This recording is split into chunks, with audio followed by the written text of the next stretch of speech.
ਸਲਾਮੁਅਲੈਕਮ। ਪੰਜਾਬੀ ਲੋਕ ਰੀਤ 38। ਚੰਦਨ ਰੁੱਖ ਲੱਗਾ ਵਿੱਚ ਵਿਹੜੇ, ਜ਼ੋਰ ਤਗਾਣੇ ਖਈਏ। ਮਾਧੋ ਲਾਲ ਹੁਸੈਨ। ਫਿਰ ਨਿਕਤਾਂ ਪ੍ਰੀਤਾਂ ਨਾਲ ਚਰਖਾ ਚੰਦਨ ਦਾ, ਨਹੀਂ ਵਿਕਦਾ ਵੱਡੇ ਬਾਜ਼ਾਰ ਚਰਖਾ ਚੰਦਨ ਦਾ। ਨੀ ਚਰਖਾ ਚੰਦਨ ਦਾ, ਨੀ ਚਰਖਾ ਚੰਦਨ ਦਾ, ਸ਼ਾਵਾ ਚਰਖਾ ਚੰਦਨ ਦਾ। ਲੋਕ ਗੀਤ। ਇਹਨਾਂ ਦੋਵਾਂ ਟੁਕੜਿਆਂ ਤੋਂ ਚੰਦਨ ਲਫ਼ਜ਼ ਸਾਡੇ ਸਾਹਮਣੇ ਆਉਂਦਾ ਹੈ ਤੇ ਅਸੀਂ ਅੱਜ ਇਸ ਚੰਦਨ ਬਾਬਤ ਹੀ ਕੁਝ ਆਖਣ ਦਾ ਉਪਰਾਲਾ ਕਰਨੇ ਹਾਂ। ਮਾਧੋ ਲਾਲ ਹੁਸੈਨ ਹੋਰਾਂ ਦੇ ਤੇ ਲੋਕ ਗੀਤ ਦੇ ਬੋਲਾਂ ਨੂੰ ਵੇਖੀਏ ਤਾਂ ਸਾਫ਼ ਪਤਾ ਲੱਗਦਾ ਹੈ ਜੋ ਚੰਦਨ ਇੱਕ ਰੁੱਖ ਦਾ ਨਾਂ ਹੈ। ਮਾਧੋ ਲਾਲ ਹੁਸੈਨ ਤੇ ਸਾਫ਼ ਹੀ ਉਘੇੜ ਦਿੰਦੇ ਨੇ ਚੰਦਨ ਰੁੱਖ ਲਗਾ ਵਿੱਚ ਵਿਹੜੇ। ਇਹ ਲਗਾ ਵੀ ਹੋ ਸਕਦਾ ਹੈ ਵੀ ਲਾ ਕੇ ਤੇ ਦੂਜਾ ਲੱਗਾ ਹੋਇਆ ਵੀ ਹੋ ਸਕਦਾ ਹੈ। ਇੱਥੋਂ ਪਤਾ ਲੱਗ ਜਾਂਦਾ ਹੈ, ਸ਼ੀਸ਼ਾ ਹੋ ਜਾਂਦਾ ਹੈ ਜੋ ਚੰਦਨ ਇੱਕ ਰੁੱਖ ਦਾ ਨਾਂ ਹੈ। ਅਸੀਂ ਇੱਕ ਲਫ਼ਜ਼ ਸੰਦਲ ਵੀ ਬੋਲਦੇ ਸੁਣਦੇ ਆਏ ਹਾਂ ਤੇ ਹੁਣ ਵੀ ਇਹਦੀ ਦੱਸ ਕਰਨੀ ਪੈਂਦੀ ਰਹਿੰਦੀ। ਪਰ ਇਹ ਸੰਦਲ ਨਿਰਾ ਲੱਕੜੀ ਦੀ ਇੱਕ ਕਿਸਮ ਦਾ ਤਾਂ ਦੱਸਦਾ ਹੈ, ਪਰ ਇਹਦੇ ਨਾਲ ਸਾਡੇ ਚਿੱਤ ਚੇਤੇ ਵਿੱਚ ਕਦੀ ਕਿਸੇ ਰੁੱਖ ਦਾ ਨਕਸ਼ ਨਹੀਂ ਉਗੜਦਾ। ਚੰਦਨ ਤੋਂ ਹੀ ਸੰਦਲ ਏ, ਕਿਸੇ ਓਪਰੀ ਬੋਲੀ ਤੋਂ ਆਇਆ ਲਫ਼ਜ਼। ਚੰਦਨ ਸਾਡੇ ਜਿੱਥੇ ਜਿੱਥੇ ਵੀ ਨਾਂ ਆਉਂਦਾ ਹੈ ਉਹ ਨਿਰੀ ਲੱਕੜ ਦਾ ਨਹੀਂ ਦੱਸਦਾ, ਸਗੋਂ ਇਹ ਚਾਨਣ ਜ਼ਰੂਰ ਕਰਵਾਉਂਦਾ ਹੈ ਜੋ ਲੱਕੜ ਬਿਨਾਂ ਰੁੱਖ ਦੇ ਨਹੀਂ ਹੁੰਦੀ। ਤੇ ਚੰਦਨ ਦੀ ਗੱਲ ਨਿਰੀ ਲੱਕੜੀ ਦੀ ਜਾਂ ਲੱਕੜੀ ਦੇ ਟੋਟੇ ਦੀ ਗੱਲ ਨਹੀਂ, ਪੂਰੇ ਰੁੱਖ ਦੀ ਬਾਤ ਹੈ ਜੀ। ਚੰਦਨ ਇੱਕ ਰੁੱਖ ਹੈ, ਅਤ ਸੋਹਣਾ ਰੁੱਖ। ਤਾਂ ਹੀ ਤਾਂ ਮਾਧੋ ਲਾਲ ਹੁਸੈਨ ਇਹਨੂੰ ਵਡਿਆਇਆ ਹੈ ਵਿਹੜੇ ਨਾਲ ਜੋੜ ਕੇ, ਜੋ ਇਹ ਰੁੱਖ ਵੀ ਨਿਰਾ ਜੰਗਲਾਂ ਦਾ ਹੀ ਨਹੀਂ ਗਰੋਕਾ ਵੀ।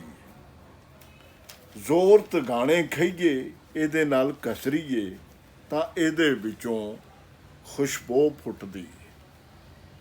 ਇੱਥੋਂ ਅਸੀਂ ਇਹਦੀ ਲੱਕੜੀ ਦੀ ਗੱਲ ਕਰਦੇ ਹਾਂ। ਚੰਦਨ ਦੀ ਲੱਕੜੀ ਬੜੀ ਸੋਹਣੀ ਹੁੰਦੀ। ਸਾਡੀ ਮੁੱਢ ਕਦੀਮੀ ਵਸੋਂ ਵਿੱਚ ਇਸ ਨੂੰ ਬੜਾ ਪਾਕ ਮੰਨਿਆ ਜਾਂਦਾ ਸੀ। ਮੁੱਢਲੀ ਵਸੋਂ ਤੋਂ ਟੁਰੇ ਆਉਂਦੇ ਲੋਕ ਇਹਨੂੰ ਘਸਾ ਕੇ ਮੱਥੇ ਉੱਤੇ ਇਹਦਾ ਤਿਲਕ ਲਾਉਂਦੇ ਨੇ। ਚੰਦਨ ਦੀ ਲੱਕੜੀ ਦਾ ਪੁਰਾਣੇ ਵਿਚਾਰਾਂ ਮੁਜਬ ਦੇਵਤਿਆਂ ਨੂੰ ਚੜਾਵਾ ਦਿੱਤਾ ਜਾਂਦਾ ਹੈ, ਚੜਾਵਾ ਚਾੜਿਆ ਜਾਂਦਾ ਹੈ। ਇਸ ਦੀ ਧੂਫ ਜਾਣੇ ਧੂਣੀ ਤੁਖਾ ਕੇ ਮਹਾਰੂਹਾਂ ਦੀ ਆਰਤੀ ਉਤਾਰੀ ਜਾਂਦੀ। ਹਿੰਦੂ ਜਿਸ ਵੇਲੇ ਮੋਏ ਦਾ ਦੇਹ ਸੰਸਕਾਰ ਕਰਦੇ ਨੇ, ਮੁਰਦਾ ਸਾੜਦੇ ਨੇ, ਤਾਂ ਚੰਦਨ ਦਾ ਬੂਰਾ ਮੁਰਦੇ ਦੇ ਮੂੰਹ ਤੇ ਧੂੜਦੇ ਨੇ ਵੀ ਅਗਲੇ ਜਹਾਨ ਵਿੱਚ ਮਰਨ ਵਾਲੇ ਤੋਂ ਖੁਸ਼ਬੂ ਆਵੇ। ਚੰਦਨ ਦੀ ਲੱਕੜੀ ਉੱਤੇ ਨਕਾਸ਼ੀ ਦਾ ਕੰਮ ਵੀ ਕੀਤਾ ਜਾਂਦਾ ਹੈ। ਚਰਖਾ ਚੰਦਨ ਦਾ ਸਾਡੀਆਂ ਮੁਟਿਆਰਾਂ ਮਾਧੋ ਲਾਲ ਹੁਸੈਨ ਵਾਕਣ ਚੰਦਨ ਨੂੰ ਹਯਾਤੀ ਵਿੱਚ ਲੈ ਆਈਆਂ। ਪ੍ਰੀਤਾਂ ਨਾਲ ਕੱਤਣ ਦਾ ਅਮਲ ਚੰਦਨ ਦੇ ਚਰਖੇ ਨਾਲ ਜੁੜਿਆ ਹੈ। ਮਤਲਬ ਹੈ ਪ੍ਰੀਤਾਂ ਨਾਲ ਮੁਹੱਬਤਾਂ, ਰੀਝਾਂ ਤੇ ਚਾਵਾਂ ਨਾਲ ਕੱਤਣ ਲਈ ਚਰਖਾ ਆਮ ਲੱਕੜੀ ਤੋਂ ਅਗੇਰੇ ਵੱਧ ਕੇ ਚੰਦਨ ਦਾ ਹੋ ਗਿਆ।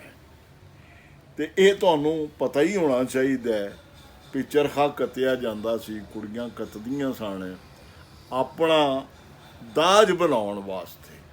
ਆਪਣੀ ਸੁਹਾਗ ਦੀ ਜਿਹੜੀ ਹੈ ਸੀ ਹਯਾਤੀ, ਉਹਦਾ ਸਮਝ ਲਓ ਵੀ ਉਹਨੂੰ ਅਗੇਤਰੇ ਹੀ ਉਹਦਾ ਸਵਾਗਤ ਕੀਤਾ ਜਾਂਦਾ ਸੀ ਔਰ ਉਹਦੇ ਵਾਸਤੇ ਤਿਆਰੀ ਕੀਤੀ ਜਾਂਦੀ ਸੀ।